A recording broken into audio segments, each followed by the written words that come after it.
तो सारे भैया ने भाई मेरी राम राम। मैं जगदीप शर्मा स्टेप अप जैसा यूट्यूब चैनल पर आपका स्वागत करता हूं। भाई हरियाणा में संभावनाएं पल पल बदलती रही हैं। अब जैसे 7 तारीख को तो कांग्रेस आ रही थी और 8 तारीख को भाजपा आ गई, और महाराष्ट्र में जैसे ईवीएम की जीत हुई है और झारखंड में जैसे लोकतंत्र की जीत, मतलब संभावनाएं हैं ये हर जगह, संभावना संभावना संभावना। तो अब एक नई संभावना को जन्म मिला है हरियाणा के अंदर और कांग्रेस पार्टी में, और चर्चाएं ये शुरू हुई हैं कि अध्यक्ष कौन होंगे, हुड्डा गुट से या फिर शैलजा गुट से या कोई बिना गुट के। चर्चाएं हैं, चर्चाएं तो कहीं से भी शुरू हो सके। तो नाम आने शुरू हुए अलग अलग लोगों के, जैसे कि क्योंकि विपक्ष का नेता भी तो चुनना है ना, विपक्ष का नेता प्लस अध्यक्ष कौन बने। अभी तक तो उदय बांजी कांग्रेस के अध्यक्ष रहे हैं, और विपक्ष का नेता कौन रहे। तो इन चर्चाओं में चंद्रमोहन जी का जिक्र था, अशोक अरोड़ा जी का जिक्र था, रघुवीर कादियान जी का भी जिक्र रहा है। तो कौन बनेगा? अभी महाराष्ट्र का रिजल्ट भी आया है, और अब की बार राहुल गांधी जी पे किसी का कोई दबाव भी नहीं है। जैसे कि अब हरियाणा में चुनाव थे तो हो सकता था किसी व्यक्ति, किसी नेता का दबाव हो कि भाई जीत जाऊँ, कैसे जीत जाऊँ, क्योंकि लोकसभा का रिजल्ट तो अच्छा था कांग्रेस का, विधानसभा का नहीं रहा, कोई बात नहीं। तो अब ये जिक्र है कि हरियाणा के अंदर कांग्रेस के अध्यक्ष कौन होंगे, भूपेंद्र सिंह हुड्डा जी या फिर उदय बांजी या शैलजा जी। तो चर्चाएं चल रही थी, मैं बैठा था और लोग से पूछ रहा था कि भाई के कुछ लग है, मतलब रैंडमली लोगों से हो रहे, जाते रहो वहाँ, कहीं बैठ गए, कभी कहीं बैठ गए। तो चर्चा चली कि अब की बार कांग्रेस के अध्यक्ष होने की संभावना है अशोक तंवर जी की। होश उड़ा देने वाली खबर यह, अशोक तंवर जी क्या कांग्रेस के अध्यक्ष होंगे? मार्केट में जैसे वो सफ़ेद वाली रैली थी ना, और उस दिन योगी जी आने थे, रामकुमार गौतम जी का कार्यक्रम था, रामकुमार गौतम जी के साथ वो स्टेज पर एक बार दिखे, फिर वो किस बहाने से स्टेज से उतरे और 152 डी का किस तरीके से उन्होंने लाभ लिया, और बहुत जल्दी कांग्रेस की रैली में पहुंच गए। कांग्रेस की रैली में पहुंचे तो चौधरी भूपेंद्र सिंह हुड्डा जी रैली में थे, राहुल गांधी जी रैली में थे। हाय हेलो हुआ सबसे, और चर्चाएं चली, अरे अशोक तंवर जी स्टेज पे, अभी तो यार यहाँ पे थे सविदों में, अचानक वहाँ कैसे पहुँच गए? तो चर्चाएं हैं, चर्चाएं चलती रही हैं। तब चर्चा ये है कि अशोक तंवर जी कांग्रेस के अध्यक्ष हो सकते हैं। अब ये प्लान क्यों तैयार किया, किसने तैयार किया, तो कुछ कहा नहीं जा सकता। हो सकता है क्योंकि अशोक तंवर जी कहीं ना कहीं अजय माकन जी के साथ पारिवारिक रिश्ता है, और अजय माकन जी कहीं ना कहीं ज़्यादातर राहुल गांधी जी के साथ रहे हैं, तो ऐसा सपोर्ट कर दिया होगा कि भाई ठीक है इकट्ठे रहो और कुछ ना कुछ कांग्रेस में बड़ा पद दे दिया जाएगा। वो तो अलग बात है, सरकार नहीं आई कांग्रेस की, अब वो खाली रह गए वहाँ पे। लेकिन राजनीति है, बड़े बड़े नेताओं के साथ जान पहचान है अशोक तंवर जी की, और एक्सपीरियंस भी है उनका कांग्रेस में रहने का। और देखो, अब चाहे लोग तो कुछ कह लें, साइकिल यात्रा और इस टाइप की यात्रा जो अशोक तंवर जी ने करी, सच में कांग्रेस को बढ़ाने का काम तो उन्होंने किया।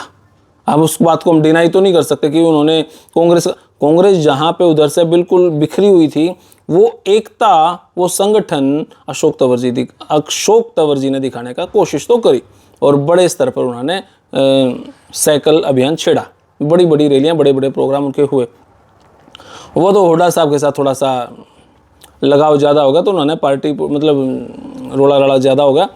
लेकिन अब चर्चाएं हैं यही कि अशोक तंवर जी को दोबारा से कांग्रेस के अध्यक्ष बनाए जा सकते हैं हरियाणा में, और हरियाणा में बनाए जाएंगे तो कोई प्रोग्राम भी होगा कहीं। तो अगली बात सुनकर आप और भी हैरान रह जाओगे। अशोक तंवर जी का कार्यक्रम रोहतक में होगा, राहुल गांधी जी उस कार्यक्रम में शिरकत करेंगे, और ऐलान किया जाएगा कि अशोक तंवर जी अध्यक्ष हैं हरियाणा के।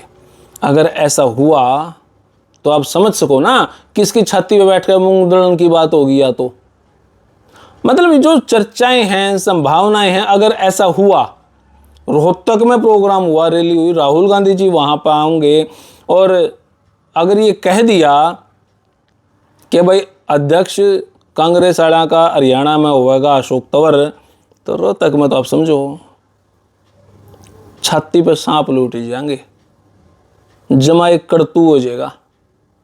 मतलब ये भाई जहां पे हमारा वर्चस्व है और उड़ा के खाम में कोई थर्ड पार्टी और अपने प्रोग्राम दिखावा है, तो ये तो डायरेक्ट पोक करने वाली, उंगली करने वाली बात होगी।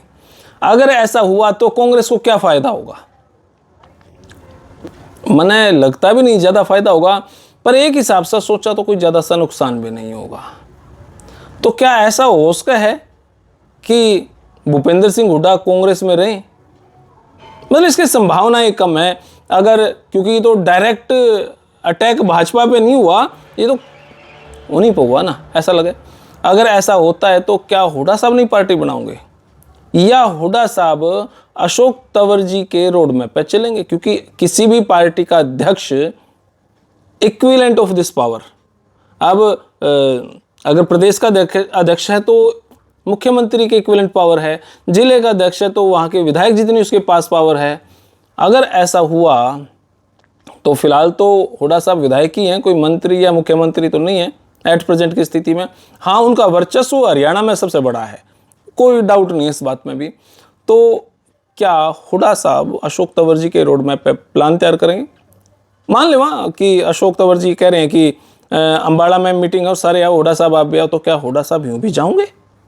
अगर अशोक तंवर ने कह दिया भाई मेरी कोठी पे मीटिंग है, सभी अध्यक्ष और सभी पुराने विधायक और नए विधायक सारे आ जाओ, तो क्या हुड्डा साहब वहाँ पे जाओगे? ना ना ना ना, ऐसा तो लगता नहीं यार, इतनी मार्केट तो नहीं है खराब जितनी यूं बन जाओगी। तो अगर ऐसा हुआ तो फिर हुड्डा साहब नई पार्टी बना सके हैं।